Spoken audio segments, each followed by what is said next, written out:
Stadium तो नया था मगर परफॉर्मेंस वही पुरानी। पाकिस्तान मैच हार गया और ऐसा लगा जैसे कि न्यूजीलैंड होम टीम थी। प्लेयर्स ज्यादा फिटर दिखे, एडजस्ट बड़ा अच्छा किया उन्होंने कंडीशंस को सामने रखते हुए, रोल्स क्लियरली डिफाइंड थे, स्मार्ट सिलेक्शन थी, हर चीज ठीक की उन्होंने और टेम्पो मेंटेन किया बल्ले के साथ और क्रिसेंडो बिल्डअप हुआ एंड के 10 ओवर्स में और फिलिप्स ने फिर मेला लूट लिया। क्या लाजवाब सेंचुरी उन्होंने लगाई और फिर बैटिंग में पाकिस्तान के पास कुछ जवाब ही नहीं था और स्पिन के अगेंस्ट जो है ऐसा लगा जैसे कि मोमेंटम ब्रेक हो गया सारी बैटिंग लाइनअप का। बहुत दाद देनी पड़ेगी सेंटनर की और बाकी स्पिनर्स की क्योंकि विकेटों के बीच में गेंद किए, वेरिएशन थी। जब एंगल के साथ बॉल को अंदर ला रहे थे तब भी विकेट्स को हिट कर रहे थे, जब स्पिन कर रहे थे तब भी विकेट्स में गेंद एंड हो रहा था। तो बहुत ही आला स्पिन बॉलिंग दिखी न्यूजीलैंड से और इसीलिए ऐसा लगा जैसे कि वो होम टीम थी, उनको कंडीशंस का पता था और उनको पता था किस पेस पे यहाँ पे गेंद को स्पिन होना है। हालांकि कई लोगों का मानना यह था कि ओस होगी और गेम ग्रिप सही नहीं करेगा, ना पेसर्स का ना स्पिनर्स का और ना ही फील्ड ठीक करेंगे, मगर आपने देख लिया क्या लाजवाब फील्डिंग की न्यूजीलैंड ने, बेहतरीन स्पिन बॉलिंग की और तेज बॉलिंग, कब स्लोअर बॉल करना है, कब बाउंसर करना है, फील्ड अंदर सेट की हुई थी, mid on mid of about 70% of the time जो था वो अंदर था, सर्कल के अंदर था, इजी सिंगल्स नहीं मिली, एंगल्स कवर किए हुए थे।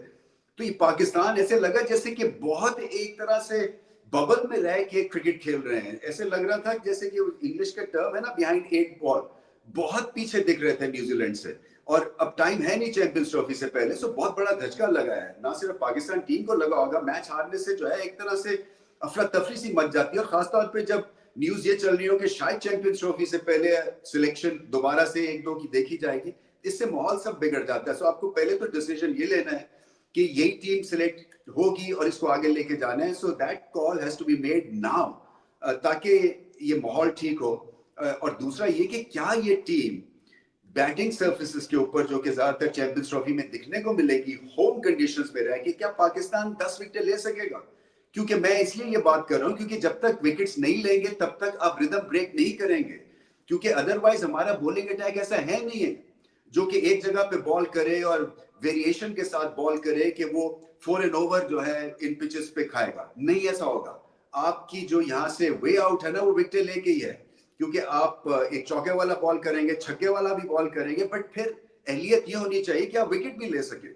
सो जब विकेट नहीं मिलेगी तो फिर हाल यही होगा कि फिलिप्स जैसा कोई टकर जाएगा और फिर वो हालात जो है वो बिगड़ जाएंगे। और मैच जिस तरह से लेके गया New Zealand, by the way 330 score को बड़ा स्कोर नहीं है आजकल की वनडे क्रिकेट में, ये पार स्कोर है बैटिंग सर्विसेज के ऊपर और पाकिस्तान को ये करना चाहिए। मगर पाकिस्तान तो ऐसे था जैसे कि फ्रोजन इन टाइम है, जैसे कि घबरा गए हैं, डर गए हैं और सेट बैट्समैन आउट हुए। देखिए 40 करके फिर आपको मैच जिताना है, 80 करके आपको मैच जिताना है। ये मान सकता हूं मैं कि कोई बैट्समैन आते ही आउट हो जाए, मगर ये 15, 20 रन, 30 रन करके आउट होने से किसी का फायदा नहीं हो रहा ना। अपना आप कोई सीवी में इजाफा कर रहे हैं, ना ही टीम का उसमें कोई फायदा हो रहा है, बल्कि सेट होके आउट हो जाना तो क्रिमिनल होता है, खासतौर पे बैटिंग सर्फेस के ऊपर।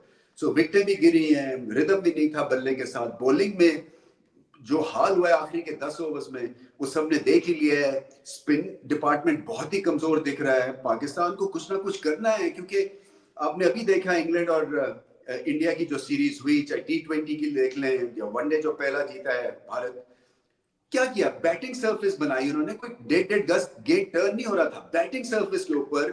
इंग्लैंड जो कि पकड़ा नहीं जाता है सब कॉन्टिनेंट कंडीशन में, पाकिस्तान का तो बुरा हाल कर देते हैं वो लिमिटेड ओवर्स क्रिकेट में।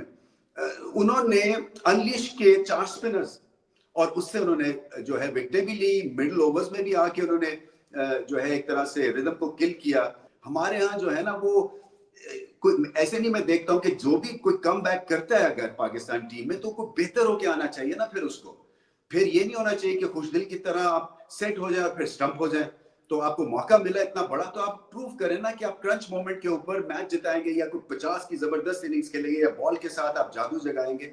ये नहीं हो सकता कि इसको ट्रायल समझ के तो फिर से आप उस माइंडसेट में गुम हो जाए कि अब क्या अगर मैं दोबारा से नाकाम हो गया फिर क्या होगा, कि मेरे से कैच छूट गया या मैं आउट हो गया तो क्या होगा। इस माइंडसेट के साथ आप कमबैक्स नहीं कर सकते हैं। आप कमबैक करते हैं on the strength of you being an improved cricketer. और कुछ ऐसा दिखता है कि जैसे just for the heck of it हम रिकॉल कई प्लेयर्स को कर लेते हैं बिकॉज अच्छे खेले या 2 मैच अच्छे खेले, ओवरऑल उनका हम ये देखते नहीं है कि क्या वाकई इनके डीएनए ऑल्टर हुआ है बैटिंग के पॉइंट ऑफ व्यू से या फील्डिंग के पॉइंट ऑफ व्यू से या बॉलिंग के पॉइंट ऑफ व्यू से? क्या ये इंप्रूव प्लेयर्स बन के वापस आए हैं या नहीं आए हैं? सो ये जो एक आंख होती है ना टैलेंट को परखने की, वो भी आंख ऐसे लगता है जैसे कि ओझल हो गए हैं, बहुत ज्यादा मिस्टेक्स पाकिस्तान कर रहे हैं। और देखें हारने से, ये नया स्टेडियम है, 32,000 लोग आए, ये फैंस बदल हो जाएंगे। और चैंपियंस ट्रॉफी में अगर आप एक आधा मैच हार गए, भारत से ऊपर नीचे हुआ, तो आप समझ लें कि क्या होने वाला है यहाँ पे। सो वो मुकाबला भारत से ही है, चैंपियंस ट्रॉफी का एक ही मैच है, इनफैक्ट वो सीजन का, साल का एक ही मैच है। सो आपको समहाउ जो है उसमें कंपेटिटिव रहना है और कोशिश यही करनी है कि अपनी बेस्ट क्रिकेट प्रोड्यूस करें, मगर उसके लिए जो है ना वो जाल अभी से बिछाना पड़ेगा। ये ग्रेट एक ट्रायंगुलर सीरीज है, क्योंकि बाय द वे जब मैं गया था वहां पे आईसीसी की बोर्ड मीटिंग में, तो मैंने इसका बहुत बढ़ के तस्करा किया था। ये बायलैटरल्स जो है ना, ये डन एंड डस्टेड है, ट्रायंगुलर्स हैं आजकल की जान। और आप देखिएगा कि फिर भी इंटरेस्ट रहेगा। मगर इस मैच हारने के बाद पता नहीं पाकिस्तान फाइनल मैच खेल सकेगा इस ट्रायंगुलर का नहीं। सो बहुत काम करने की जरूरत है, आई थिंक मेंटली भी, फिजिकली भी, टेक्निकली भी, सिलेक्शन के पॉइंट ऑफ व्यू से भी, फील्डिंग के पॉइंट ऑफ व्यू से भी। आप ऐसे नहीं हो सकता कि आप जो है डिफरेंट फेजेस में एक इनिंग्स खेले कि 8 ओवर अच्छे, 12 ओवर खराब, 15 ओवर बहुत ही खराब और फिर 2 ओवर अच्छे। ऐसे नहीं हो सकता है। ये कलेक्टिव एक परफॉर्मेंस होती है जो कि सीमलेस होनी चाहिए और इस तरह से ऊपर जानी चाहिए। मगर गलत टाइम के ऊपर स्लोअर बॉल, गलत टाइम के ऊपर बाउंसर, स्लोअर बॉल अभी तक हमें ठीक करने नहीं आते हैं। अगर आप फास्ट बॉलर हैं, कोई मूवमेंट ज्यादा नहीं मिलती है, पेस जो है वो इस तरह की है नहीं 145 क्लिक्स की कि चले आप अगर आपकी पेस इतनी है जो आपको बचा लेगी या 2-1 डॉट बॉल्स कर लेंगे। आई थिंक यॉर्कर का इस्तेमाल पाकिस्तानी बॉलर्स को ज्यादा करना है। स्लोअर बॉल्स आपने करके देख लिए, सारे तैयारी करके आए हैं। आजकल जो है वो इम्प्रोवाइजेशन बला की है। सो एक ऑर्डिनरी सा स्लोअर बॉल जो है वो वबाले जान बन सकता है। ओवरऑल पाकिस्तान को बहुत मेहनत की जरूरत है। आपके स्टॉलवर्ड्स को जो है, जो सीनियर प्लेयर्स हैं, उनको ये ओनस लेना है कि परफॉर्मेंस का।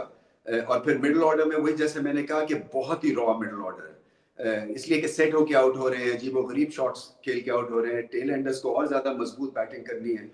बहुत जगह के ऊपर आज लैप्सेस और गैप्स थे। और मैं उम्मीद यही करता हूं कि, जैसे मैं हमेशा कहता हूं कि क्रिकेट में सर्टेनिटी नहीं होती है, क्रिकेट में मिस्टेक्स होती हैं, क्रिकेट में कमबैक्स टीम करती हैं। मगर पाकिस्तान का जो एक नोज डाइव पोजीशन ली हुई है, जो वेस्ट इंडीज से टेस्ट मैच हारे, फिर ये मैच हारे, उसके अलावा बांग्लादेश से होम सीरीज हारे हुए हैं। सो टेस्ट क्रिकेट में और वनडे में, दोनों में इस तरह की मार घर में पड़ना ये ठीक बात नहीं है। इसलिए कि फैंस बददिल हो जाएंगे। आपको फैंस के दिल जीतने, और एक ही तरह से फैंस के दिल जीते जा सकते हैं अगर आप हिम्मत के साथ लड़ के मैच खेलेंगे और जीतने की बहुत ज्यादा कोशिश करेंगे। जीत से बहुत ज्यादा मसले जो है वो हल हो जाते हैं। पाकिस्तान को बहुत परफॉर्मेंस दिखानी है, क्योंकि ये तो अभी एक बिगिनिंग है। एक और मैच है इसके बाद और फिर चैंपियंस ट्रॉफी, और चैंपियंस ट्रॉफी में गलती की गुंजाइश नहीं है।